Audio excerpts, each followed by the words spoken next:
Hey everybody, welcome back to the show. Got a great episode for you today with one of my favorite authors, philosophers, thinkers, Daniel Pinchbeck.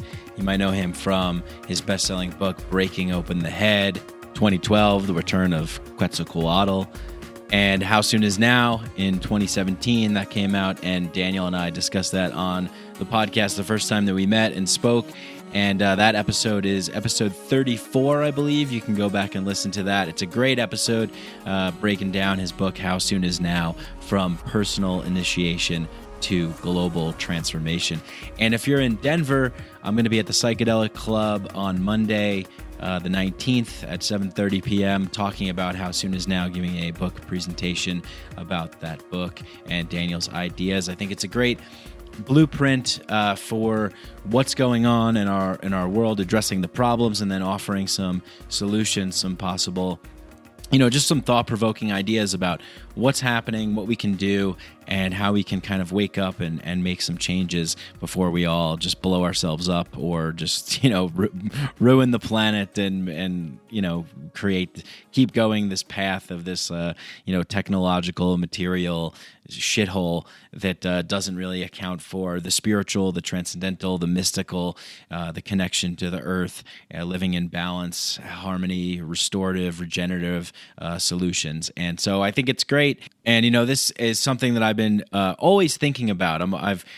This show has been like a learning out loud experiment for me, and a lot of the solo casts and a lot of the ideas I've expressed, but I am evolving in the sort of areas in which I'm getting into. And as I had Chris Ryan on the last show and Daniel now on this show, and I'm going to be talking with people like Charles Eisenstein and other kind of future thinkers, Jamie Wheel, and really talking about like where we are as a civilization, how our individual healing and awakening, and then what we can do to then take that to the larger societal and cultural civilizational elements to transform the world that we're living in into a better place. And so, yeah, that's kind of where my thinking is like moving into a little bit more. Maybe I'll do a solo cast about that as well. But anyway, this episode with Daniel, we're going to be talking about his most recent essay or short book entitled The Occult Control System, UFOs, Aliens, Other Dimensions, and Future Timelines. Man, this is the stuff that I love to think about. And, talking with Andrew Gallimore recently about alien information theory and DMT, psychedelic drug technologies, other worlds, other dimensions, other realities, how the brain constructs these things. What is going on? What is happening? And the reason why Daniel wrote this book, he explains in the show. But if you've been paying attention, there's been, this sort of disclosure happening in major mainstream media organs, the organ of the media system, as Daniel calls it. These places like New York Times, Washington Post, etc., have been talking about these bizarre sightings, and military pilots, high-ranking generals, officials, declassified documents have been coming out talking about this. And so what is it? And Daniel, the thing I love about Daniel is that he explores all of the areas. He explores what are people saying from this perspective, this perspective, this perspective. What are the multidimensional approaches that we can take to understand maybe what this phenomenon is and what is happening in our world? And he draws upon his experience in, esoteric wisdom, occult knowledge, shamanic practices, practices of indigenous tribes and cultures and their cosmology and things like that. Anyway, we're going to get into all this stuff in the conversation. It's super fascinating. I love digging into this kind of stuff, and I hope you will enjoy it too. And if you do, you can leave me a 5-star rating and review. Just click the 5 stars in Apple Podcasts when you search for Mikeadelic. Be sure to subscribe to the show. You don't need me to tell you what to do. If you like it, you'll tell people about it. Please message me. I love hearing your feedback, comments, criticisms, suggestions, opinions, whatever it is. I like to chat with you guys, so you can reach me on mikebrank.com. That's BRANC. Go to the contact page there. Send me an email. Hit me up on Instagram, Mikeadelic _podcast. DM me. Let me know your thoughts, your opinions, feelings, whatever's coming up for you. I like to hear from you guys. I always respond. I like chatting with you. I like this show to be a collaborative effort. If you want to go a step further, you can go to patreon.com/MikeBrank, B-R-A-N-C. Donate as little as $1 a month, $2 a month, $3 a month, whatever you want, and you get access to the super special Mikeadelic Inner Sanctum WhatsApp chat group, and that's people from all around the world talking about the things that we talk about in this show and expanding on it and connecting with each other. It's a great community of people. I highly encourage you to do that. It's a super fun way to support the show, and then you get cool things like stickers and t-shirts and bonus episodes, and I'll be doing more like ranting stuff on there, and there's also just extra content, and so it's a good way to support the show, get rewards, and then also connect with other people and have a private encrypted chat group where you can talk about anything you want with people from all around the world who listen to the show. What else? Well, a couple sponsors. Hemp Bombs get CBD products sent to you. Enter the code Mike15, get 15% off all your CBD stuff. Go to Synchro for plant-based nutrition products and put in Mikeadelic to get 20% off all that stuff. Check out Navigating Psychedelics by Psychedelics Today. Joe and Kyle put together this awesome course for the more educational front of learning about what psychedelics are and stuff. We don't totally go into that all the time on this show. There's a lot of ranting and raving and exploring weird and crazy topics, and these guys put together a cool educational course, so check that out. All that stuff's in the show notes. Also check out, I've been on some podcasts recently. One of them was with Anya Cates. I love Anya. She's great. She's a really unique, fresh voice in the podcasting scene, and we did an episode of her show called A Millennial's Guide to Saving the World. Go check that out. It's episode 31, Waking Up to Ourselves and the World, with me. So I enjoyed speaking with her. I'm also going to have her on the podcast, and that episode will be out soon, so stay tuned for that. Oh, and also Daniel brings up in the podcast another book that he's got coming out in September with Sophia Rokhlin, and it's called When Plants Dream. Sounds fascinating, right? When Plants Dream, Ayahuasca, Amazonian Shamanism, and the Global Psychedelic Renaissance. I'm going to be speaking with Sophia. She'll be on the show to talk about this book. And, it's about the spread of ayahuasca and how it impacts the economic, social, political, cultural environment that ayahuasca is reaching out into the world and spreading. And they look at the therapeutic qualities and biomedical research, psychedelic science, psychopharmacology, and all the really good, interesting stuff that we like to talk about on this show. So super excited to talk to Sophia about When Plants Dream. That episode will be out sometime in the future, and we'll look at the science and the expanding culture of ayahuasca from its historical roots and how it's being used by us Westerners and the impact that it's having on cultures that are going beyond the jungle, beyond the Amazon. It's spreading out, it's reaching us, and why is this happening now? What does it mean? And so really, really excited about When Plants Dream and to have Sophia come and speak about that book. And so all these links will be in the show notes. You can pre-order copies of this stuff. Go check that out. That's about it. Without further ado, let's talk about the Occult Control System, UFOs, extra-dimensional beings, other dimensions, other realities, aliens, future timelines. Let's get into it all with Daniel Pinchbeck. Psychedelics are illegal not because a loving government is concerned that you may jump out of a third-story window. Psychedelics are illegal because they dissolve opinion structures and culturally laid down models of behavior and information processing. They open to us the possibility that everything we know is wrong.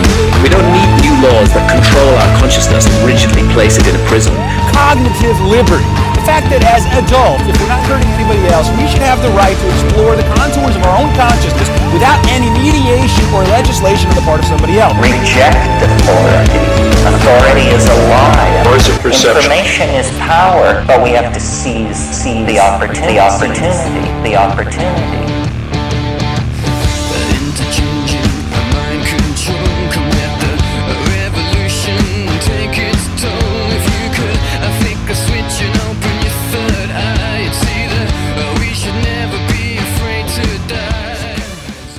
Yeah, I guess we haven't really. I mean, maybe we've kind of interacted over the internet, but the last time we spoke was on my podcast back in, I think, 2017, when we were talking about How Soon Is Now. And I'm part of this club, the Denver Psychedelic Club here in Denver. I since moved to Denver, and they were asking me to present a book at the book club, because they do a book club every month. And I was like, well, I haven't written a book, but I guess if I was to write one, it would probably be something like How Soon Is Now. So that's what I'm going to talk about in a couple of weeks. Oh, cool. Yeah.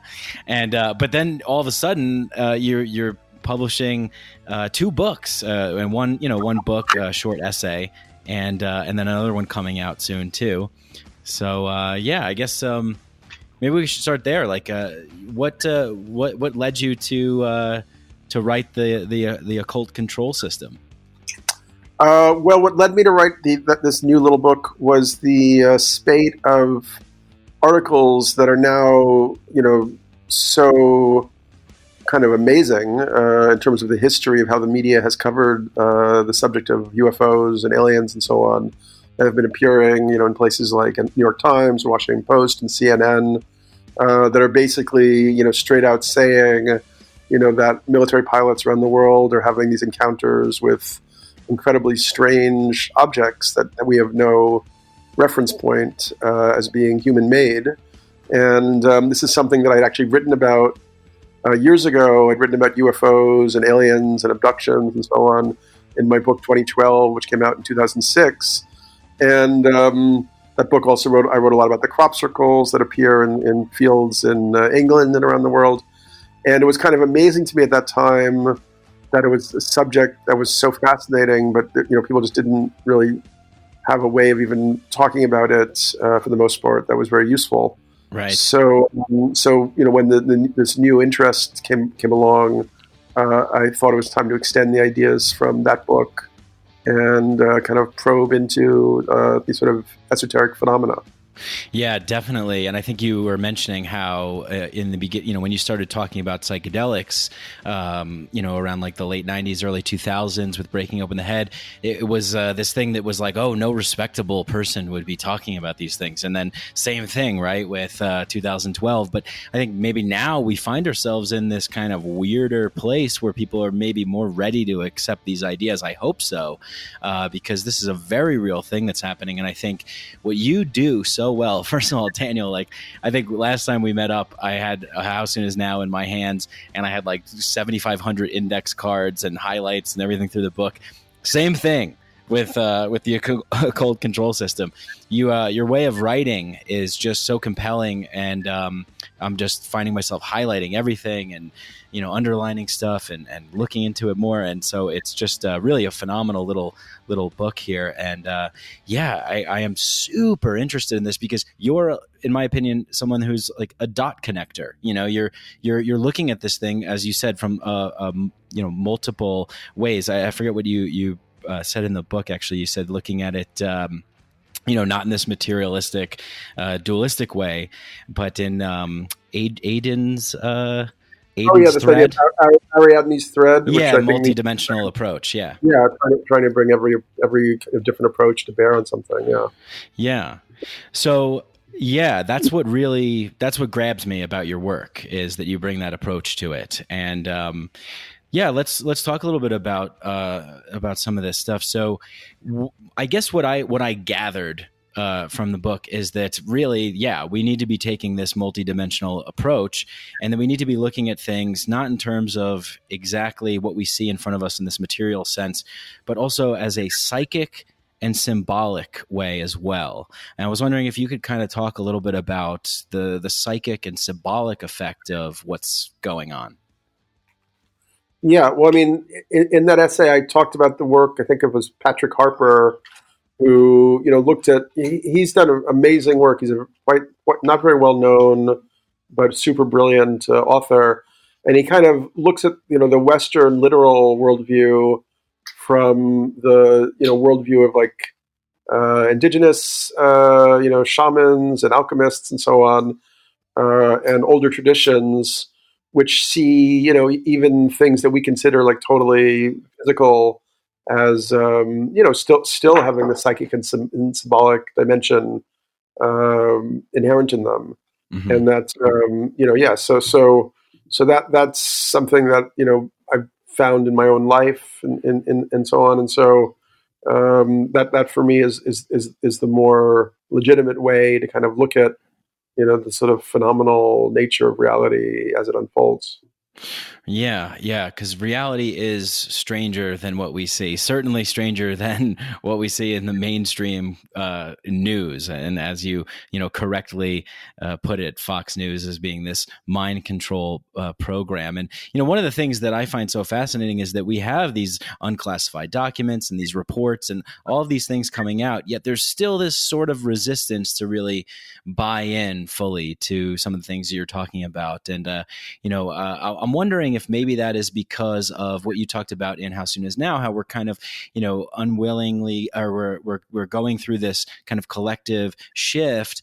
And, during this shifting time, it can be kind of difficult. There's this sort of one version of reality that we've been sold, but now in this kind of post-Trump, fake news, deep fake era, there's this fractalization of all kinds of different subgenres of reality. I wonder what your take is on like public perception of this kind of presenting the information in this kind of way. And in my review, actually reviewed the book, I said, I think your work, a lot of it is maybe ahead of its time, which is unfortunate because maybe a lot of things you're talking about is like, we're going to look back and say, well, this was the case that back then, but people weren't necessarily ready. At least the mainstream of our civilization isn't ready for it.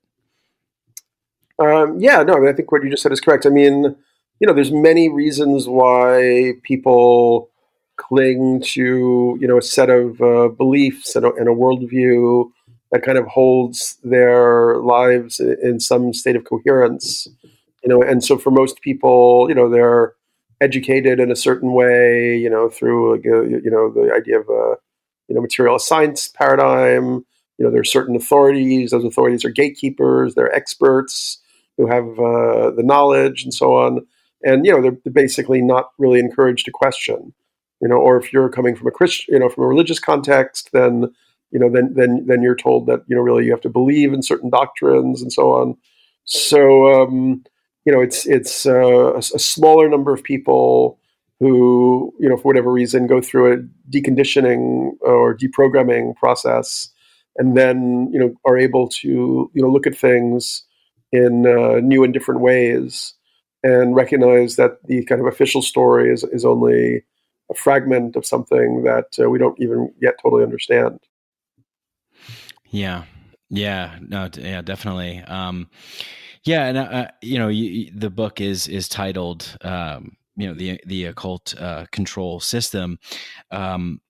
And you talk about it in your book in relation to the psychic, and also the quasi spiritual, quasi material, the things that are maybe happening in this hypnagogic state. And it's so fascinating, and it's also at the same time so hard to hold. I think a lot of these differing perspectives and meshing together these ideas. What is the, because you mentioned that maybe it's not like an alien invasion where there's these nuts and bolts saucers and stuff, but rather an occult control system. So I was wondering maybe if you could, and I know, look, I want people to go get this book and read it for themselves. So if you could kind of give a brief little synopsis of what that is, the occult control system. Well, I mean, it's just a hypothesis, I guess, that there, one hypothesis from physics now is that there are, different, many dimensions of space-time, and from where we are, we see things from a linear, we're all our individual tunnel of a progressive linear time, but that doesn't mean that that's the only way time can be experienced. So there might be some forms of consciousness or entities that actually exist in a different hyperdimensional way, and they may be constructing our reality that we experience subjectively in ways that are hard for us to see. In the same way they use the example of like the flatlander, right? If somebody was living on a two-dimensional surface, let's say like an object passed through that surface, like a sphere, they would only be able to see like first the point, then like the curve of the circle, Right. and so on. So I guess that's from So we're only able to maybe see very limited aspects of what's could be a larger hyperdimensional reality. And it may be that the world that we experience is under the influence of other forces that have their own reasons for being connected to our world, and for finding something meaningful or useful, or even something they need, like an energy that they require, that's grounded in human consciousness and human beingness. Yeah. And you mentioned, actually, I had no idea that Carl Jung wrote about this, and because I read some of his stuff, but I did not know that was his last book that he wrote about the UFO phenomena. And I'm wondering, like, and you were talking also in the book about the fairies and encountering, gnomes or other kinds of entities in that way. And I'm wondering if that's something that is sort of coming out of the creation of the container and the limits of our linguistic and symbolic structures of the time. So maybe what's going on right now is something that is informed by that, the sort of our symbolic and linguistic understanding of reality. Would that be accurate to say? Well, that was kind of the theory that this guy Jacques Vallée kind of developed, because he was studying the flying saucer experiences and the abductions, and he began to find a lot of similarities between kind of these abduction experiences that people had in the Middle Ages and so on, that they described as these fairy beings who would take them to these other worlds, and you couldn't like eat the food of the fairy kingdom, or you would be trapped there forever. So it was almost like the way that these, particularly what they're called the gray aliens, the most common, seem to interact with us, has kind of elements of those older archetypal experiences, but now they have a more technological kind of cast to them. Right. Yeah. And what is your take on sort of like the disinformation campaigns that, in the book you mentioned, you talk a little bit about that. And, a lot of this stuff did start taking off, I guess, after World War II, the Roswell incident, the 40s and 50s, flying saucers, little green men from space. Maybe, I'm wondering if do you think there was any kind of disinformation going on then, or was this real actual phenomena that was occurring and, obviously that we couldn't make sense of at the time, or what was going on then? Maybe maybe not either or, maybe both and. Yes. It's more paradoxical, but I mean, Richard Dolan is the historian who studied this the most, I guess, and he basically argues that there were alien contacts, and this led to the development of a sort of kind of secret aspect of the government, and created these kind of veils of protective secrecy and so on. And he believes it's actually a big secret that's kind of at the heart of everything that's going on. Right. Yeah. Yeah. I love his work, actually. And, he gave this amazing presentation about, I think it was called UFOs from Money to Mind Control, the Secret Space Program and Breakaway Civilizations. And, I thought it was fascinating because even if you're not into this and you're not buying in for whatever reason, the money is going somewhere. There's black budgets. There's a whole host of secrecy and programs that are dedicated, and clearly the government has an interest in this. I mean, there's programs, there's documents, there's high level people talking about these kinds of things. However, in the book you mentioned that you think that that's too much of a literal or dualistic take. I was wondering if you could kind of maybe elaborate a little bit on that. Yeah, it's hard to elaborate a bit on that because that's the book. Well, yeah, but it's also it's like it's hard for us because our language in itself is so literalizing. It's like we define reality in a very particular way, and our language shapes our conception, and it's very limiting for us. A lot of Native American cultures, for instance, are much more phenomenologically precise. Mm-hmm. I was reading about like the Hopi language, where they wouldn't just say like this is a cup. It's more like from my best understanding and where I'm at this moment, this is something that can be used in this way or something. We're trapped in a literal and dualistic conception of reality. Yeah. Until we figure out maybe other ways to communicate about this stuff. Yeah, and the book doesn't dive too much into psychedelics, but you do mention it. It does come up, and I'm wondering if you think that using psychedelics as tools to expand our consciousness or expand our field of awareness or knowledge about ourselves could play a part in helping us kind of progress to another level of understanding. Yeah, I mean, that's obviously been like a major thrust of my work from the beginning. And my first book was Breaking Open the Head, that was on psychedelic shamanism. And, many people, have, non-ordinary, experiences through psychedelics or synchronicities or, encounters with other, what they experience as other forms of intelligence and so on. I think psychedelics are really crucial tools for us to decondition our minds and be able to look at the world and understand the world in new and different ways. Yeah, definitely. I agree. And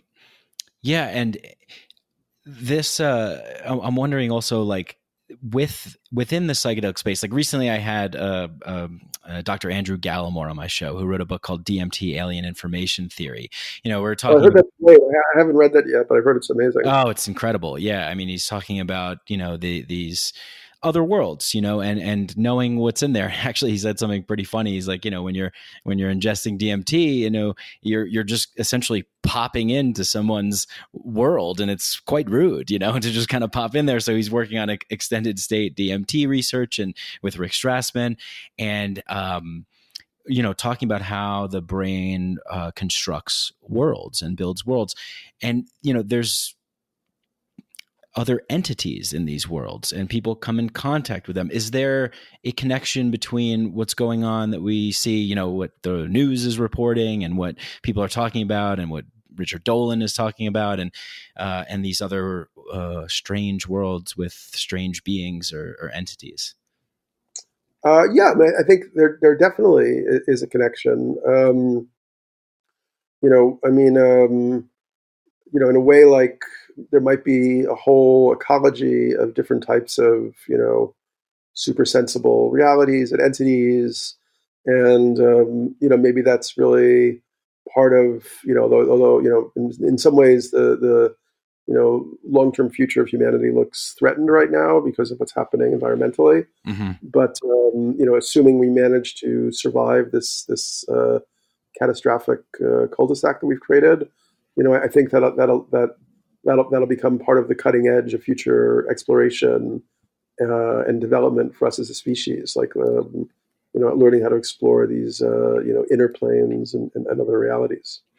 Yeah, I'm glad you brought that up because we are definitely in a crisis, and you're saying also that maybe it's not just purely the byproduct of industrialization, that maybe this occult control system is a contributing factor to the crisis in which we find ourselves in. Is that correct? Yeah, that's one option, and then another thing that some people believe is that maybe some of our rapid evolution in technologies over the last decades, has to do with these interventions. If they've actually been able to study or reverse engineer craft that were left by aliens, and maybe that research was taken into corporations, maybe it led to microprocessors. We really don't know the whole story, and also, once again, since I'm not saying that this is definitively the case. Mm-hmm. It's just, it's something that's worth deeply looking into and considering. Yeah. What do you think about Bob Lazar? Have you paid any attention to him or looked at what he's been saying? It's so, yeah, I mean, I have a little bit, I also looked up, the kind of rational skeptic view on him, and, there's very little evidence backing up that he worked at Area 51 and so on. But once again, I mean, it's all kind of like a liminal phenomena. It's like all this trickster realm. Mm-hmm, so, that's also what I discovered when I was exploring the crop circles.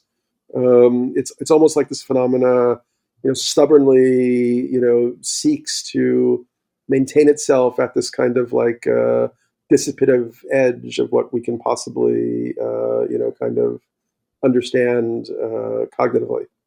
Right. Yeah, I know. Yeah. And it's like, it's definitely, man, I just think that for me, I'm looking at like, this occult control system, and I'm like, well, yeah, I mean, there's so many plans that are devised. I mean, people don't have the time necessarily to dive into all this stuff. So thank you for synthesizing it all and holding it in your mind. It could be kind of heavy to do too, with all these ideas rattling around.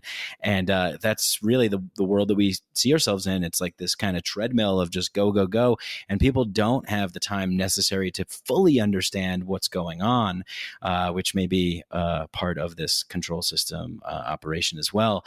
But yeah, you said something really great in the book about when you were writing 2012 and having this kind of epiphany of like, oh my God, this might be like understanding a Zen koan. And yeah, that I found to be extremely fascinating because I tend to agree with you on that. I'm wondering maybe if you can, and it's always tricky doing these interviews because I want to talk about all the stuff in the book, but I don't want to, kind of give everything away because it's a tremendous, tremendous read. I mean, get this book, read it. It is just really just an unbelievable piece of work for such a short book. It's every sentence is so impactful. Maybe you can unpack a little bit about your epiphany with the Zen koan. Yeah, well, I mean, I guess my perspective is that if some of your audience sincerely wants to understand, or at least have new ways of thinking about a lot of this stuff, it's not an easy task, and it helps to hear it in podcasts, but it also helps to read about it in synthesized forms like the book that I wrote. So I don't necessarily think it's an either or circumstance. Sure. But yeah, so the idea of the koan from the Zen traditions, it's like a paradoxical statement that a monk or somebody would meditate on for a very long time, and ultimately, because it has like a logical disjunction in it, it forces your mind to finally like break its attachment to a certain type of limited logic, and to recognize that the nature of reality is not this nor that nor anything that can be defined, that it's inherently paradoxical, and that opens up into kind of a greater spaciousness. Yeah. And that for me was part of my discovery when I studied the crop circle phenomenon in England, which so many people dismiss as a hoax, but when you get into it, it's clearly something numinous and extraordinary and inexplicable. And yet, whenever you try to zero down and be like, okay, well, this one is definitely for real, then somehow, somebody claims they were able to make it, and you find like, reports of how they laid out the groundwork, but then you find that those were maybe counterfeit or something. So it's just like an endless like vortex, Right? Yeah. and it feels kind of almost like an intentionally constructed labyrinth, so that your mind ultimately kind of collapses and lets go of its grip on, thinking that there's a simple cause and effect. Like I had that quote from Nietzsche in the book about how, we believe in cause and effect, but we forget that, this type of cause and effect we believe in is actually just something that, we've created with our minds. It doesn't necessarily exist in reality. Yeah, totally. And yeah, it's like you can go down so many rabbit holes, and you can go down so many areas and avenues, and then there's also the phenomena of people perceiving things differently. And one of the things that comes to my mind is or these ideas that I don't know if you remember a couple years ago on social media, it was going around with some people were seeing a blue dress and some people were seeing a gold dress, and then there was the audio one where some people heard the words Yanny and some people heard Laurel, and then you have all kinds of stuff, the Mandela effect and that kind of stuff. So does that kind of like move more towards in the direction of what you're talking about, like how we sort of perceive and construct reality and how we actually interpret the things that we're being shown, seeing, and hearing? Yeah, totally. I mean, the Mandela effect I find very fascinating. I got interested in the work of this neuroscientist Anil Seth, who talks about how we don't see or feel or perceive reality. What's happening is our brain is taking in these electrical impulses and then constructing the best model that it can, and then what our language or kind of model of the world gets reinforced, but then that can get so reinforced that it closes out other information. And that's part of what psychedelics do, is that suddenly you're open to these other patterns of information that our regular waking mind just learns to close out because it's too contradictory and confusing and causes it doesn't aid in our immediate survival needs. It doesn't aid in our immediate survival, so we can't think about it, we can't process it. It's all part of the plan. So yeah, I love this. This might relate to this part of the book that I thought was really interesting, where you talk about future events and how the formality of them actually occurring may depend on the choice that we make. Our consciousness as human beings, that we all of us have our own way of thinking and perceiving the world. Everything kind of filters through our sensory input areas and our meat computers in our head, and comes out of our eyes and our mouth. But we also collectively have this, and of course the individual perception and our individual consciousness is contributing to the collective one as well. So we have sort of this, I guess we're kind of entering this realm where now maybe we're going to be presented with like a choice as to what we bring into manifestation, like what kind of like timelines we choose to go down or something like that. Is that right? Yeah, another way of looking at the same idea is through, I was really privileged to help organize 2 retreats with the Kogi and the Arawak people in Colombia. It was pre-Columbian indigenous civilization who call themselves the Elder Brother. And they basically say that we're like the younger brother, and that we've lost our way, and and out of our ignorance, we're bringing about destruction on a large scale. And when I really tried to distill the core message, because they walked 25 hours down to the mountain to talk to us for a week, the core message was really what we don't understand is that our level of spirituality or consciousness development is directly reflected in what we experience as the world, as the material, physical, and natural world. So if we actually individually upgrade, then everything begins to bend and change and around us. And I think a lot of people who you could call them kind of like initiates or whatever, they discover that in their own lives. Right. Yeah. Yeah. And I'm I think that a lot of the times because I'm interested in all this stuff, and sometimes I'll present it to people like, oh, that's just, conspiracy theory. There's no one, ruling group or whatever. And I'm always like, well, if there is or isn't, doesn't really matter. The sort of way that things are playing out are happening in the same way as if it is true. So if it's not true, it's still playing out in this terrible way. So what's going on, And that's where I say in the book, I think the mistake that people are making is to think there's like a human cabal, which of course there are human cabals, right. but I mean, the orchestration seems so, in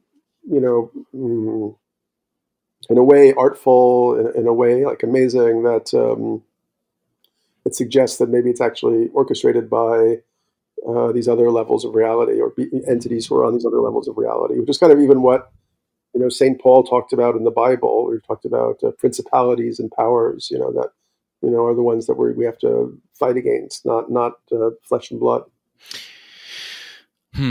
Yeah. Right. Principalities and powers. Yeah. And I mean, and then obviously we can see. I mean, I just wrote a post for Facebook, and I saw a few people almost on the same day.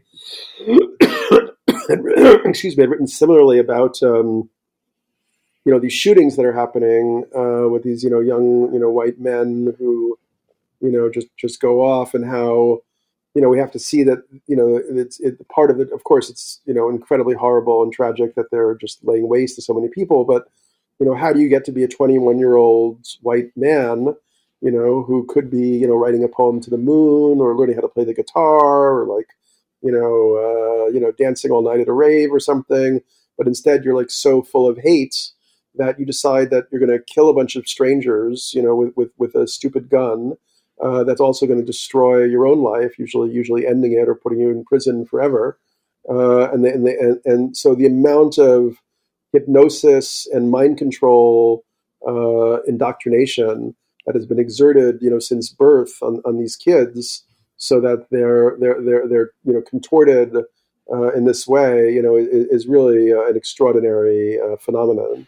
And I really think at this point we have to recognize that the U.S., whether it's Fox News or Alex Jones or 4chan or all this shit, is like a giant mind control experiment that's been very, very successful. Oh man, yeah, it's just. I did a video, I remember, after the Las Vegas shooting that happened, because it just was so weird. When you look into it, it's like, this is really, really weird. Like, this is not just, oh, well, there's too many guns and that's what it is, or, oh, it's a medication or mental health issue. We want that. We want it to be a singular, dualistic perspective, and just say, oh, well, clearly it's this thing.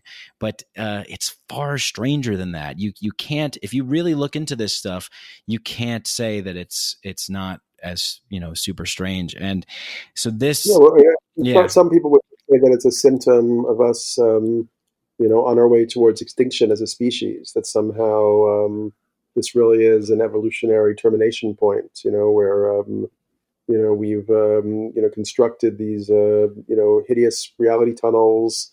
People are trapped in them, and some of those people have access to automatic weapons.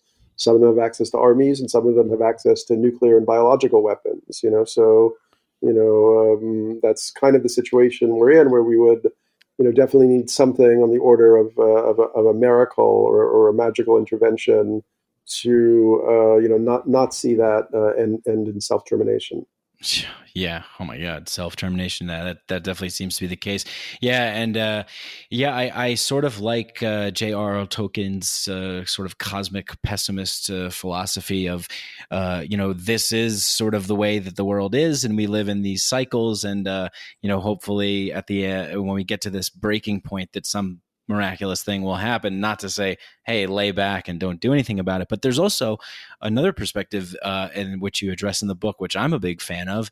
And again, I think it'd be fair to say that you don't necessarily attach to these perspectives. I don't attach to them, but I do see value in exploring them, and I try and take parts of them. I wonder if maybe you could talk a little bit about the Gnostic belief, and maybe that what we're seeing here is some kind of demiurgic cancer that's infusing this reality to spawn these kinds of events. Yeah, I mean, so the way I look at these kind of occult or esoteric cosmologies is, as you say, it's not to get attached to any one of them, but to kind of yeah, they're like different interpretations. They're almost like different like sort of musical settings or orchestrations or something that help us to, kind of reorganize our perception along different like lines of understanding. So the Gnostic view is that and the Gnostics are considered to be kind of like ancient pagan mystery traditions who then saw the rise of Christian monotheism, with great alarm and tried to raise the alarm, and then they were burned. A lot of them were burned at the stake in the 4th century.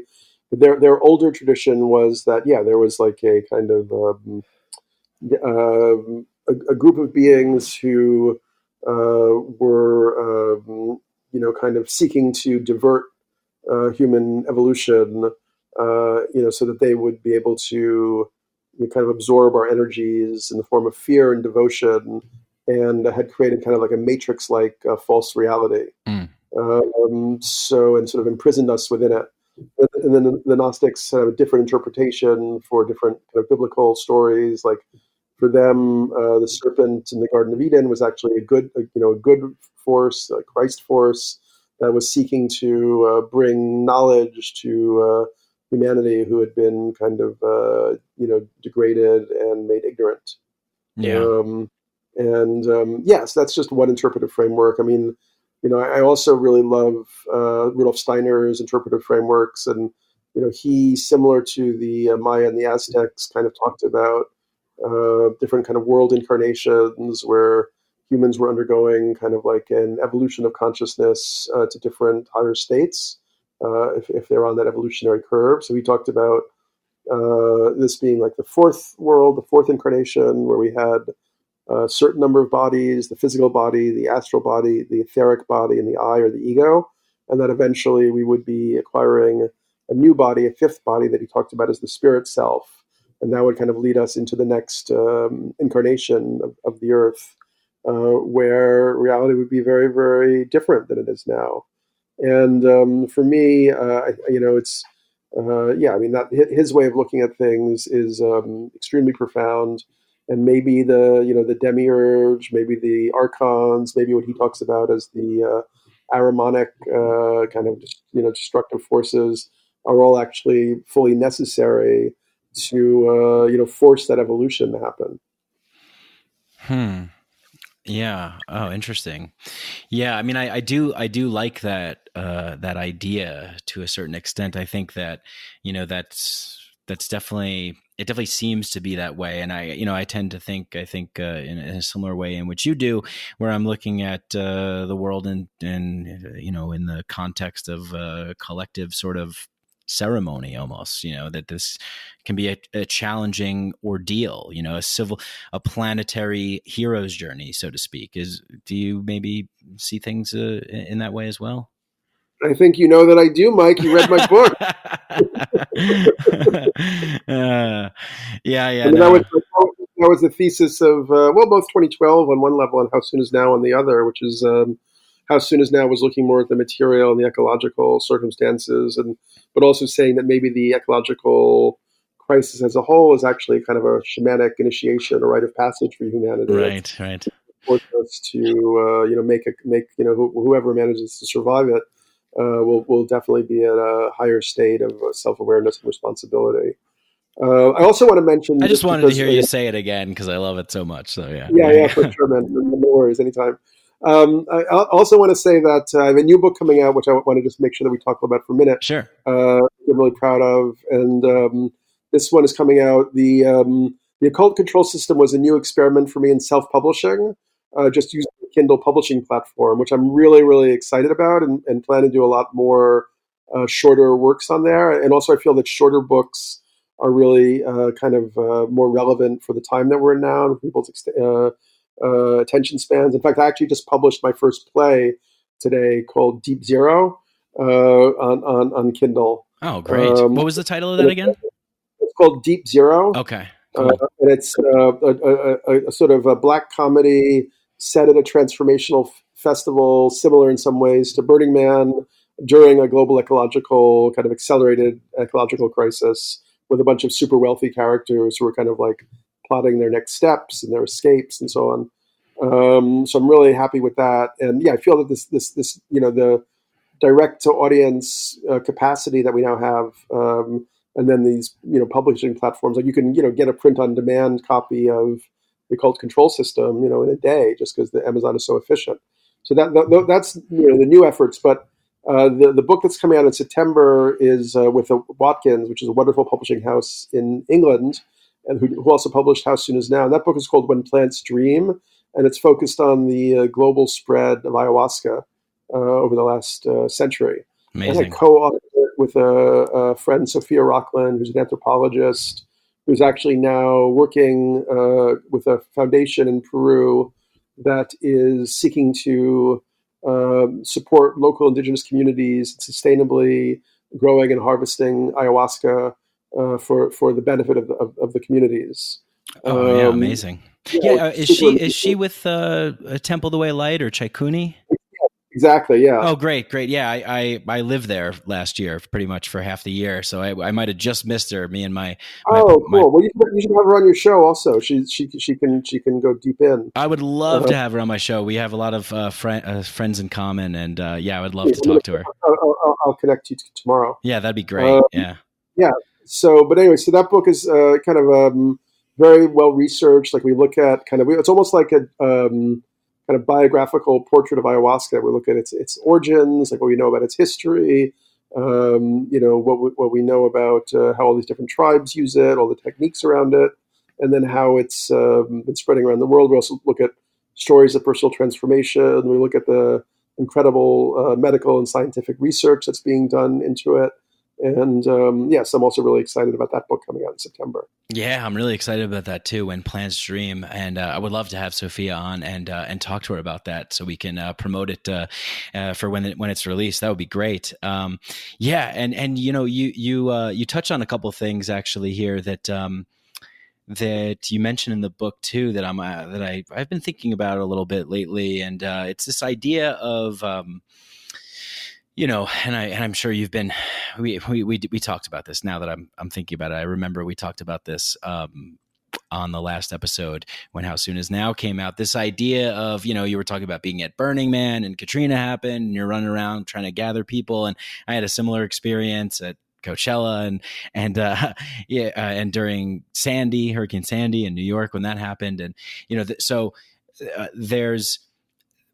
The thing that I've been thinking about is sort of this idea of how a lot of people that I come in contact with, and they're great people, but they seem to sort of be checking out on this like spiritual psychedelic bliss express, going from, going to Peru, to Bali, to Costa Rica, whatever, and not necessarily engaging with some of the darker shadow material that we need to. And I know you bring this up in the book, and I'm wondering like what your take is on sort of, this sort of balanced approach that we need to take in order to understand the situation that we find ourselves in. Yeah, well, I personally have gone through like a period of just kind of like surrendering, because for me, to be honest, the lack of public and media reception to How Soon Is Now, after I put like 10 years of work into it, was really difficult for me. And it sort of led me to a profound reflection, to the point where I kind of surrendered to the likelihood that we're really not going to escape catastrophe and extinction. And it may happen, in the next 10 or 20 years even, as everything goes haywire. And in a way, surrendering to that has actually created a lot of inner space and inner liberation. And it's also made me more forgiving of, the class of people who you talk about. I did start a company in a nonprofit called Evolver, and we were building local communities. And we had like 50 local groups, and I, begged every rich person that I knew to help us, grow a movement and so on. And I couldn't get the traction that we needed. So, I really, tried hard for quite a number of years. And even back then, that was like 2000. When did we start that? 2007. We started 2009. I knew that we were in a huge race against time when it came to climate change, species extinction, and all this stuff. And I couldn't get anybody or enough people, let's say, on board to try to really rocket out the kind of movement that would have to happen. And now I see things like Extinction Rebellion, which I think is an incredibly important manifestation. But it also is coming from a very, as the title suggests, a very negative sense that our possibilities are not what they used to be.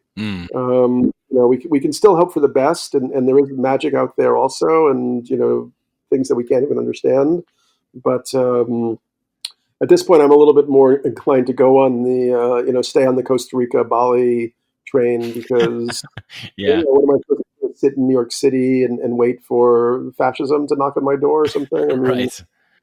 it's like it doesn't seem. I mean, one of the sort of tragic realities is that the right wing is able to organize in these authoritarian hierarchical structures, and the left or the anarchist alternative, which is way beyond the stupidity of the Democratic Party or whatever, hasn't found its self-organizing capacity using non-hierarchical kind of horizontal structures. And I don't know what the alchemy is to that. Maybe it's just not to be. But I'm still interested in that as a possibility. Yeah, for sure. Me too. And I think maybe it'll be birthed out of catastrophe, unfortunately. I mean, I hate to take that perspective, but if all the evidence maybe points to that, I don't know. And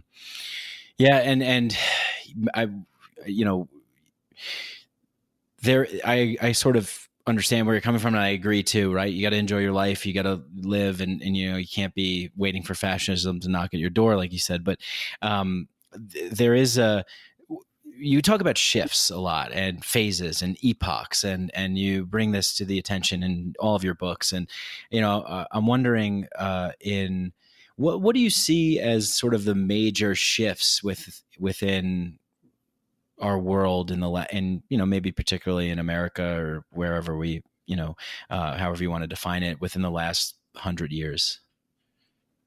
The last 100 years, I mean, there's so many that it would be hard to name them all. And that encompasses kind of modernism and quantum physics and psychoanalysis. I mean, I think in the last 5 years, I mean, there's kind of like a fragmentation happening, kind of like a loss of any center. I mean, I was actually just today watching this video of this guy, Jordan Greenhall. I guess now he's calling himself Jordan Hall. And he was talking about something that he calls kind of the Blue Church, which was kind of the organizational system of the last 100 years, or maybe the last 50 years, the kind of liberal kind of hierarchy where you have like Harvard and, kind of administrative intelligence and the bureaucratic leadership and so on.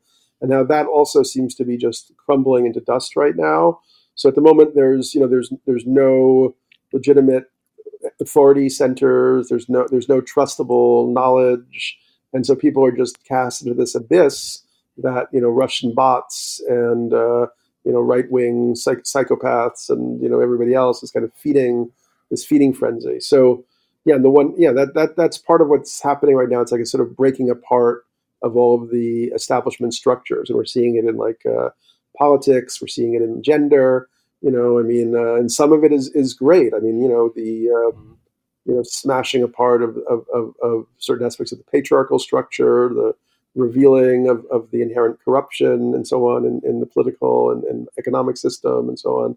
Yeah. But it's hard to see where it goes from here. Yeah, sorry to throw the 100 years thing on you. I was kind of more thinking about from my perspective. I'm like, well, after World War II, and then we had the flying saucer phenomena, and then LSD, and then the nuclear bomb was invented, and then you have more Richard Dolan talks about this shift in America around the 90s when Clinton was in office, a shift from a national sort of structure to a more global structure. And then obviously 9/11 changed a lot of things, and that was the sort of intensifying of weirdness and strangeness and conspiracies, and then 2012, something happened in 2012, and then now we're somewhere. And in the book, I think you mentioned something about a period of time. There's 3 levels, and then we're in something from I forget, to 2021 or something like that.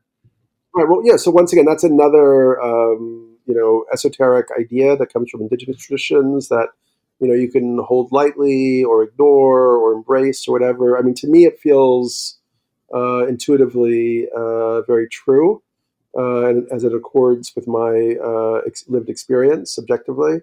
But what for instance, the Nahuatl and the Aztec traditions talk about, particularly according to this kind of very interesting Nahuatl sorcerer, Sergio Magana, who wrote a book called The Age of the Sixth Sun, is that actually 2012 was kind of like from 2012 to 2021 is actually a transition period from the end of what they call a sun, which is a 5,000 year period, to the beginning of the next sun. And the suns oscillate between suns of light and suns of darkness. So the last 5,000 years or whatever time, I don't really think it's necessarily quantifiable time like that anyway. We were in the sun of light, where the focus was on kind of material, rational thought, the consciousness state of waking clarity, dualism, and that led to the rise of material science and technology and so on.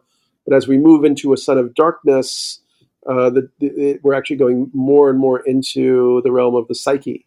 The reality is becoming more and more like a waking dream, and our capacities for manifestation are becoming stronger. And in a way, reality itself is becoming more psychically malleable or permeable. Yeah. So, I mean, that to me is something I find really, really fascinating. And actually, I have to track down that dude Magana and do one of his workshops before we cross the threshold of 2021. Yeah, please do. Yeah, it's a race against the clock. Well, yeah, and then so you mentioned like there's this great documentary, Hypernormalization, by Adam Curtis. Have you seen it? Yeah, of course. His work is great, but he also is totally shut off from having any presenting like any kind of redemptive alternative. But in terms of an analysis and sort of capturing the mood, the sort of murky mood of everything that's going on, he does an amazing job. Yeah, because I was thinking of that, like we're in this sort of like hyper normal weird space, and anyway, but I'm wondering like so okay, when are the aliens going to come down and make themselves known? It feels to me like maybe 2025. Yeah. Yeah. So okay. Yeah. 2025. All right. Cool. On the record. Yeah. And, tonight, that would be my guess, but I could be totally wrong. Well, I've seen a UFO. I had a UFO sighting. You're not alone. Yeah. No. Well, yeah. The truth is out there, and I want to believe. I was in my friend's driveway. It was like summer, August. We were like 13 years old. And this is before any knowledge of any of the stuff that we've heard, coming out, the last decade plus, whatever. So we all looked in the sky and we saw this shining dot. And all of a sudden it just darted across the sky, stopped on a dime, right angle turn, darted back again, and then took off in the blink of an eye. And we all talked about it for a little while and then kind of faded away. But I saw that, and several of my friends saw it too. So obviously, something's going on. My question though is like, what do you think about this like sort of, individual consciousness, collective consciousness, feedback loop, and, what we see in movie and culture, and this idea of, predictive programming? Is that something that you've been thinking about a little bit? Yeah, I mean, definitely. I mean, I think that's totally possible. I mean, yeah, and that's but I mean, and even just narrative structure, right? Like, we're all programmed now with this kind of like Mission Impossible, like Star Wars construct, where like the things will get Marvel terrible. superhero movies, The Last Jedi will like shoot the perfect laser beam into the Death Star, and things will be okay. But it also could be that the rug will just be pulled out from under us, and that's not how it goes at all. Yeah, you might miss the Death Star, that it may be too late for that. Well, you got to use the Force. You got to have you got to pop into people's field of vision and say, use the Force. Yeah, no, I mean, I certainly hope and pray that something along those lines is real, and I do feel, which I also wrote about in How Soon Is Now, is that maybe we're being pushed to such extremes so that we go back into the psychic and the magical, and really understand that actually, for those of us who are ready, that is like the underlying basis of reality, and therefore anything can be transformed from a certain perspective. From a certain point of view, yes. To quote Obi-Wan Kenobi. Yeah, and so is that? That's where you see things going? Do you think some of us will be ready and we'll sort of ascend, and what will happen to the people that aren't ready? What will what's I definitely don't think of ascension in those terms. And it's very easy when you try to explore this type of projection that it really goes off in the wrong direction. And my personal hope is that the engine of kind of media gets turned around, and something new develops, and we see a level of positive global transformation even at the very last possible moment. I still hold to that as totally possible. And although I know I do discuss some of those ideas in 2012 and the Occult Control System, but I think they also really just have to be held very lightly because we really don't know. Yeah, we don't know. Well, I'm trying to do my part as a media outlet here, and I know a lot of people are. I mean, we're definitely moving apart from this kind of centralized system and to more of a fragmented, decentralized system. So trying to spread the word, trying to introduce these ideas and get people to think about them. And like you said, read the book and then do some more research, start digging into this stuff, go off on some of the things that you said. I certainly will be definitely interested in a lot of the people that you presented here, such as Rudolf Steiner and others, and exploring more about what is going on. And well, I think that about does it. Unless there's anything else, do you have any final thoughts or anything that you'd like to kind of communicate before we get going? No, I think you did a great job, Mike. It was great talking to you again. And let's stay in touch. And let's get Sophia on one of your shows coming up. That would be great. Yes, I would love to do that. And for sure, thank you so much, Daniel. Thanks for making the time. And for everyone out there, go on Amazon Kindle, right? You can get it there. The Occult Control System and UFOs, aliens, other dimensions, and future timelines. Fascinating read. Please go get that. And where can people follow you and stay in touch with you? You can follow my public posts on Facebook. I definitely use Facebook a lot. Twitter, I'm on. Instagram, maybe less prominently. I have a website, pinchbeck.io. They can get on my newsletter. I've sort of reactivated that. So that if they go to pinchbeck.io, they can get on the newsletter, and they will get frequent updates on what I'm working on and what I'm releasing and all that kind of stuff. Yeah, hurry up, folks, and do it before 2025 because you heard it here first. We gotta get into what is going on. So yeah, fascinating work, excellent conversation. Really appreciate it. Thank you, and looking forward to talking about When Plants Dream with Sophia Rokhlin in the future. So thank you so much, Daniel Pinchbeck, for being on the show.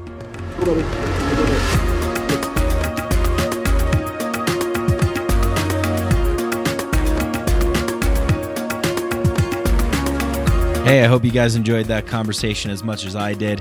Hope you guys like these podcasts and enjoy them. And if you do, please spread the podcast, share it, tell a neighbor, tell a coworker, tell a friend, tell a cat, tell a mouse, tell a dog, tell an ant, tell a firefly, tell whoever you tell. Share it, spread it, like it, all that good stuff. If you really love the show, you want to go a step further, you really want to help us out, leave a 5-star rating and review on Apple Podcasts, and go to patreon.com, Patreon/Mike Brank, and patreon.com/Mike Brank, and you can donate as little as $1 a month, $2 a month, whatever you want. Help support the show that way as well. But remember, I love you guys no matter what you do. I just love that you tune in and you enjoy these podcasts. Message me. I like hearing feedback. Get in touch with me on Instagram, Mikeadelic Podcast, Mike Brank, on Facebook as well. And thanks to our sponsors, Synchro and Hemp Bombs. If you want a discount on ketogenic and plant-based nutrition products, go to Synchro and type in the code Mikeadelic at checkout to get 20% off. And they have amazing ketogenic chocolate fudge called Keto Mana that I have all the time because it's It has like no sugar and carbs in it, so it's great, and it's delicious. And if you want CBD, go to hempbombs.com and get 15% off all your CBD needs, I guess, and just enter the code Mike15 at checkout. But thank you once again to everybody. Thanks to Danny Barnett and Galaxia for the music, the intro and the outro. I love you all. Peace.